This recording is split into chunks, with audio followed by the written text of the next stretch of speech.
बदायूं में उर्ज़ कादरी की तैयारियां शुरू। मुख्य अतिथि के तौर पर बगदाद दरगाह से आएंगे सज्जादानशीन। उर्ज़ कादरी में होंगे बतौर मेहमान खुसूसी नकीबुल अशराफ सैयद अफीफ उद्दीन कादरी अल जिलानी। 29 नवंबर को इराक के बगदाद शरीफ से बदायूं में होगा आगमन। साथियों, आपके अपने चैनल बोलना तो है पर आपका स्वागत है। चैनल से जुड़े रहने और देश और दुनिया की खबरों के लिए चैनल को सब्सक्राइब करें और नोटिफिकेशन बेल आइकॉन पर क्लिक करना न भूलें, क्योंकि हम हैं पीपुल्स वॉइस। संवाददाता इजहार हुसैन की रिपोर्ट। विश्व प्रसिद्ध दरगाह आलिया कादरिया पर हजरत हुजूर शाह ऐनुल हक मौलाना अब्दुल मजीद कादरी बदाऊनी रहमतुल्लाह अलैह का 3 दिवसीय 182वां सालाना उर्ज़ कादरी खानकाहे कादरिया के साहिबे सज्जादा काजी ए जिला अब्दुल गनी मोहम्मद अतीफ मियां कादरी की सरपरस्ती एवं निगरानी में 30 नवंबर गुरुवार से शुरू होने जा रहा है, जो 1 और 2 दिसंबर तक आयोजित होगा। कादरी मजलिसी कॉन्फ्रेंस 1 दिसंबर शुक्रवार बाद नमाज इशा होगी और 2 दिसंबर को बाद नमाज फज्र कुल की फातिहा के साथ उर्स का समापन किया जाएगा। मुख्य अतिथि के तौर पर मेहमान खुसूसी उर्स शरीफ में 29 नवंबर बुधवार को दोपहर 12 बजे बदायूं तशरीफ लाएंगे। इराक के बगदाद शरीफ से हुजूर गौसे आजम शेख अब्दुल कादिर जिलानी रहमतुल्लाह अलैह की दरगाह के सज्जादा नशीन नकीबुल अशराफ हजरत शेख सैयद अफीफ उद्दीन कादरी अल जिलानी साहब तशरीफ लाएंगे। हजरत का काजी ए जिला समेत तमाम मुरीदीन प्रथम बार जिले में आगमन पर भव्य स्वागत करेंगे। उर्ज़ अदबो एहतिराम व शानो शौक से आयोजित होने जा रहा है। इस बार उर्ज़ में देश दुनिया से बड़ी संख्या में ज़ायरीनों के आने की उम्मीद है। देश विदेश से आने वाले ज़ायरीनों के लिए खानकाह की ओर से विशेष इंतजामात किए गए हैं। ये जानकारी नाज़िम उर्ज़ हाफिज अब्दुल कयूम कादरी की ओर से खानकाह कादरिया के प्रवक्ता तनवीर खान कादरी ने पत्रकार वार्ता में दी। साहिबे उर्ज़ हजरत हुजूर शाह ऐनुल हक मौलाना अब्दुल मजीद कादरी बदाऊनी रहमतुल्लाह अलैह अपने वक्त के बड़े सूफी और आलिम थे।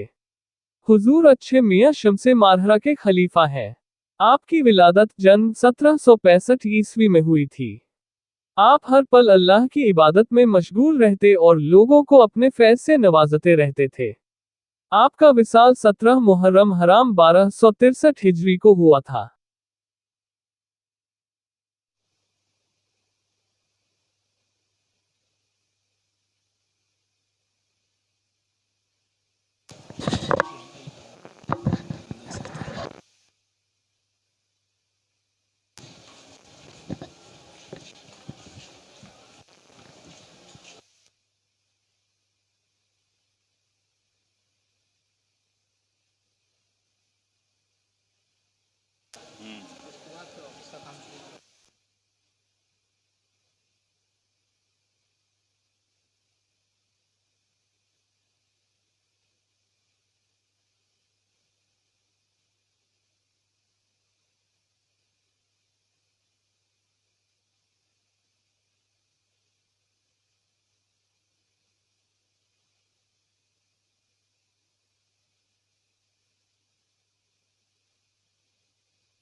आलिया कादरिया बदायूं की बहुत ही पुरानी लगभग 250 साल पुरानी खानकाह है, जिसमें बहुत बड़े सूफ़ी अपने वक्त विद्वान आलिम हुए। उनका नाम शाह ऐनुल हक हज़रत अब्दुल मजीद कादरी बदायूनी है। ये 1763 में इनका जन्म हुआ। 1765 में जन्म हुआ। उस वक्त यहाँ वो मुख्तलिफ इलाकों में हुआ करती थी। बहुत बड़े विद्वान आलिम होने के बाद इन पर सूफियत के मैदान में उतरे और मारेरा शरीफ जो एटा ज़िले का कस्बा है, अब तक गालिबन वो कासर का कस्बा हो चुका है, तो वहाँ एक बहुत बड़े सूफ़ी रहते थे हुजूर शम्स मारेरा सैयद आले अहमद मारेरवी, वहाँ जाकर उनसे बैत हो गए, यानी मुरीद हो गए थे।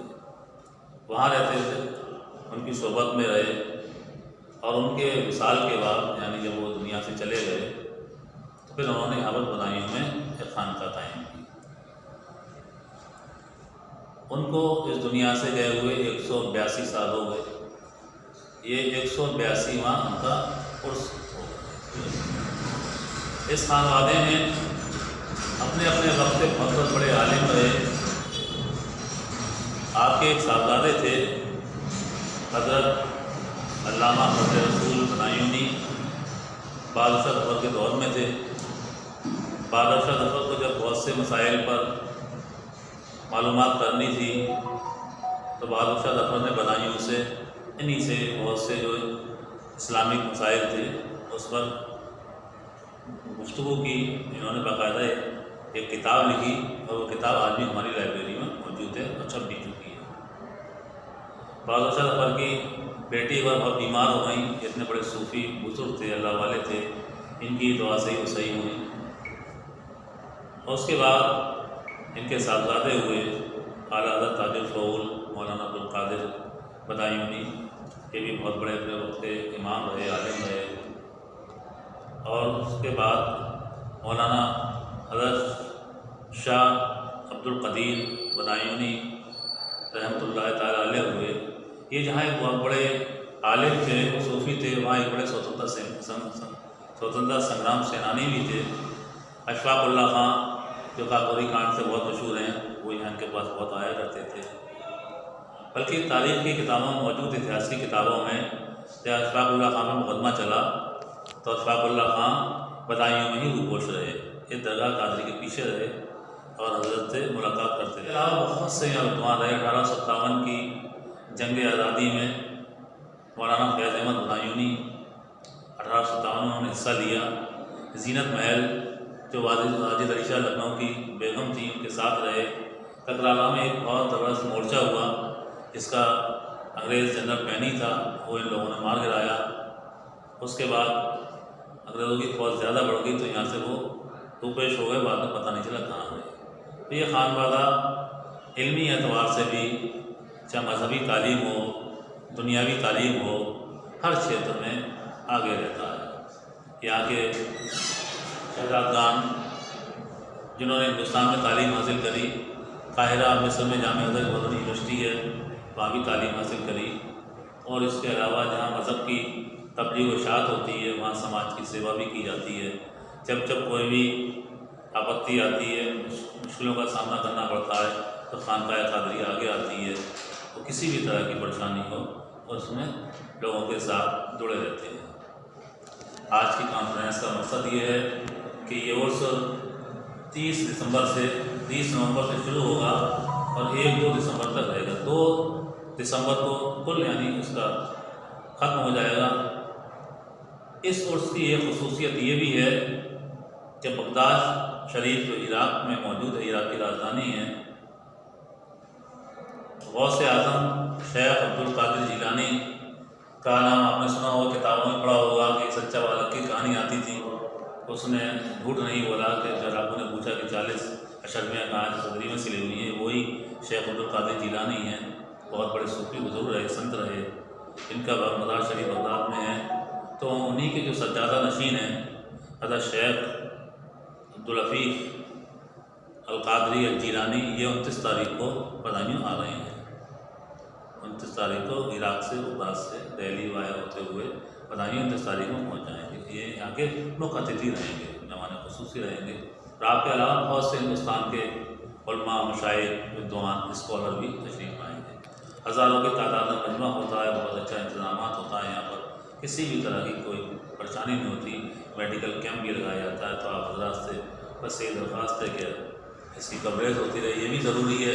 असल में क्या होता है, ज़बानी तौर की बातें कबूल नहीं की जाती हैं, सीना बसीने जो बातें चलती हैं तो उसमें जोम में उसमें हल्कापन पैदा हो जाता है। और जो किताब या कोई तहरीर प्रिंट हो जाती है तो 10 साल बाद, 50 साल बाद, 100 बार उसकी अहमियत बढ़ जाती है। अखबार की भी अपनी एक अहमियत है। अखबार भी तारीख़ और इतिहास का हिस्सा बनते हैं। तो इसलिए ज़रूरी है कि किसी भी बात को नज़र आम पर लाने के लिए उसके लिए इलेक्ट्रॉनिक मीडिया या प्रिंट मीडिया का ही मदद लेना पड़ती है।